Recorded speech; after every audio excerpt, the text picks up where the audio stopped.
O'rtoqlar, forex bozorida stop loss va take profit shu narsalarni ko'rib chiqamiz. Misol uchun tasavvur qilinglar, birorta modeldan sizlar buy bitimiga kirdik mana bu zonadan va stop lossni minimumdan pastga qo'ydik va 1 ga 2 nisbatda take profit qo'ydik. Ko'pchilik mana shu bitimga stop olguncha yoki take profit olguncha qarab o'tiradi va bunaqa ketsa xursand bo'ladi. Agarda orqaga qaytib mana bu zonaga tushib qoladigan bo'lsa, endi yoki bitimni yo'qfaradi. To'g'rimi? O'zini tizimi bo'lmasa 1 ga 2 nisbatda va keyin bunaqa ketish ehtimoli mavjud. Yokida boshqacha usuli bor. Ya'ni birorta modeldan buyga kiradida stop loss take profit qo'yadi. Mana bu yerga stop loss qo'ygandan keyin orqaga qaytadigan bo'lsa, stopni olib tashlab turib pastlarga surib ketaveradi. Baribir oxirida hamma stopni oladi baribir. Katta minusga chiqadi bu narsa ham o'rtoqlar. Bunaqa qilmaslik kerak. Yokida yana bitta varianti bor, hamma qiladi buni ham. Ya'ni mana kirdi, to'g'rimi? Mana bu yerga stop qo'ydi, bu tarafga yaxshi ozgina yurdi.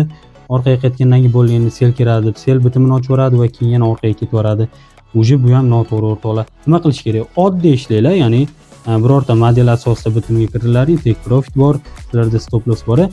Shunchaki 1 ga 1 yurganda misol uchun 50% ni olinglar. Vot qolganini 1 ga 2 deb olinglar. Shunda take profit tursa foyda. Hop biz agarda stopimizga qaytib keladigan bo'lsa, hop biz 0 da chiqamiz.